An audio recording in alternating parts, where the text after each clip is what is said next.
Here. My name is Damon Jones. I'm the New York representative of Blacks in Law Enforcement of America. I am also a member of the National Association of Blacks in Criminal Justice and co-founder of the Westchester Black Political Conference. And we gather here today and other organizations, I'm going to name them off now, National Latino Officers Association, Grand Council of Guardians, the Westchester Corrections Association, and the Westchester Black Political Conference. We are all here to announce our support for Congressman Elliot Engel in his re-election. Law enforcement and community leaders, we truly understand that in this Trump era of politics, we need somebody that is experienced, somebody that knows the ins and outs of Washington, D.C., that could also reach across the line to get things done for the Bronx and Westchester County. And over the years, Eliot Engel has been that man. He has been that man for the Bronx, and he has been that man for Westchester County. And within this primary, we are not taking any shorts for having our communities misrepresented by people that are new to the game of politics. Eliot Engel has the history, and he has the friends, and he has the network. And as law enforcement and community leaders, we stand behind Eliot Engel. The first person I would like to call is Willie Perez from the National Latino Officers Association. Thank you, sir. My name is Willie Perez. I'm the Executive Vice President for the National Latino Officers Association. And today we are proud and we are honored to endorse Congressman Elliot Engel. Eliot grew up in public housing. Myself, I grew up in Brooklyn in public housing, and I understood growing up, and as I got older and joined the law enforcement ranks, that in the absence of education, there is incarceration. And I understand that. Eliot has also understood that. Eliot has championed education. He championed hard work. He championed giving back to our community. He is a senior member, or will be the senior member, and he is definitely the most effective Democratic Congress member that we have in office. Eliot will continue to work for us. He has the most diverse district, the 16th Congressional District. He understands diversity. He understands the struggles of the Latino community. He understands the struggles of the Black community. He understands the struggles of the minority community. And we will continue to endorse him and support him as a true leader for all our communities. Thank you, sir. Right. Thank you.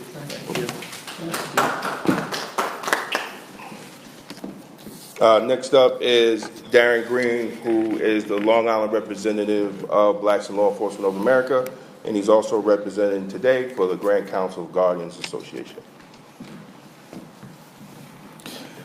Good afternoon, ladies and gentlemen. We are proud to be here in support of Elliot Engel. The things that are really important from the Grand Council standpoint, the Grand Council of Guardians is a representative of every minority law enforcement agency throughout the state of New York. And being president of Blacks in Law Enforcement of Long Island, it is important for us to understand the struggles that are going on, and duplicating things that were just said is that having a person that has a voice, who is not afraid to speak up and speak out on the important issues, is truly important. In the era that we're in right now, if you don't have someone who is willing to fight that fight and who's willing to call out those individuals who don't stand for the things that are concerning to the minority communities, then we have nobody. And Eliot Engel exemplifies that. Those are the things that we look for as an agency, as leaders, as community leaders, is that we have somebody that will be able to stand with us, in the times of trials and tribulations. And Eliot has represented himself as that true leader, so we are here in support of him and making sure that we can get him reelected and making sure that we continue to have that voice, continue to have that strong, powerful person in D.C. that is going to represent us in the areas that need to be represented right here in Westchester County, as well as in the Bronx. So we thank you for being a part of this, and again, we support you. Thank you, sir.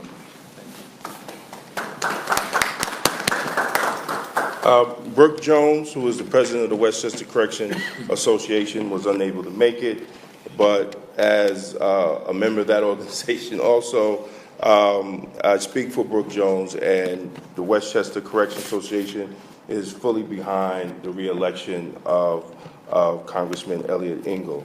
And next we have Tasha Young, who is a co-founder of the Westchester Black Political Conference. I'm here this evening to give support and my vote to Congressman Elliot Engel. It's very important to me as a community activist that we have representatives in Washington that avail themselves to the communities that they serve. Congressman Engel is literally everywhere in his own district, talking to voters, looking to understand what the voters are experiencing and what their voices are and what they would like to have their voices represented in Washington. It's very important to me that Congressman Engel was a community activist. And that same fervor and that same energy he exhibits now as an experienced member in Congress. These current political times demand experience and advocacy for the wants and the needs of the people. I like that Congressman Engel knows what it's like to be a working student. With the looming student loan debt crisis, we need advocates in Washington for people that are also experiencing what it's like to go to school and work and raise families. It's also very important to me that Congressman Engel was a public school teacher. Those of us who work in the public sector understand how policy is implemented on the ground and how it affects families. So again, it is my pleasure to give support and my vote to Congressman Engel, a true public advocate for the voters that he represents. Thank you.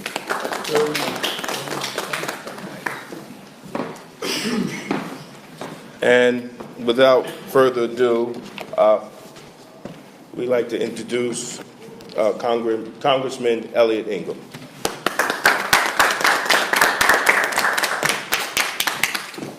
Well, thank you very much. It's really quite an honor, and really makes me feel wonderful to have all these distinguished friends who represent distinguished organizations endorsing me. It really just means a great deal to me. These people who have endorsed me are the community, the heart of the community, the heart of law enforcement, the heart of what's good and caring about our community. This is a very diverse district. It's a microcosm of America, and I've had the honor to represent it for 29 and a half years. And we hope that there will be some changes in Washington in this November election so that we can, frankly, elect Democrats who will understand that diversity is important, that working with our law enforcement people is very important, that caring about middle class, the forgotten middle class, working people is very important. I came from a family where I was a working class family. My father was a union member.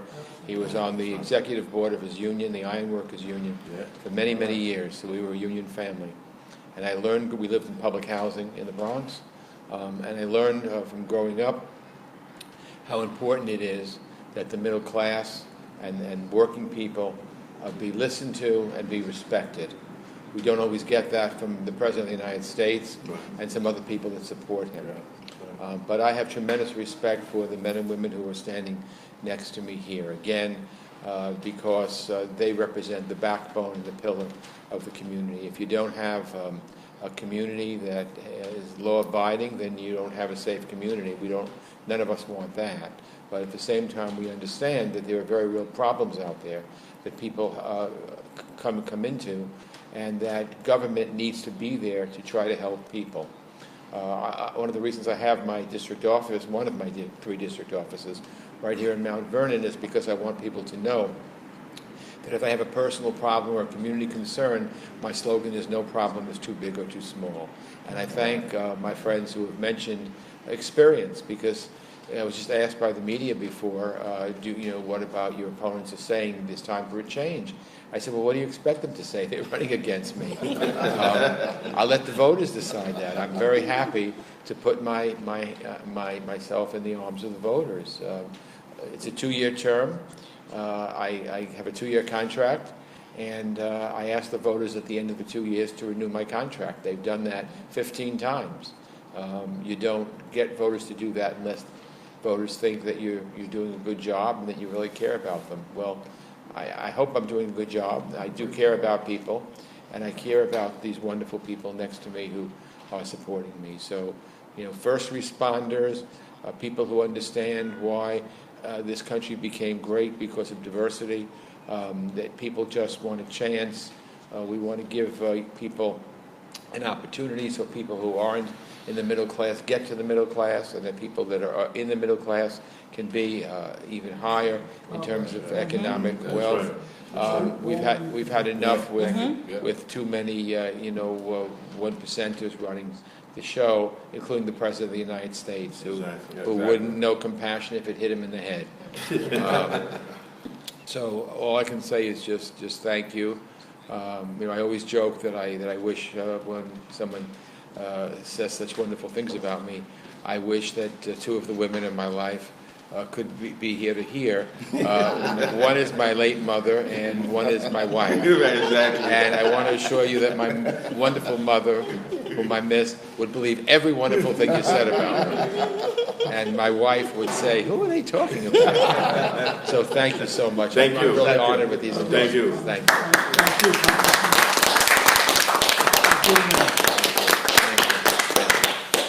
That's great. That's great. Thanks. Thank you. Thank you. Thank you. Thank you. Thank you.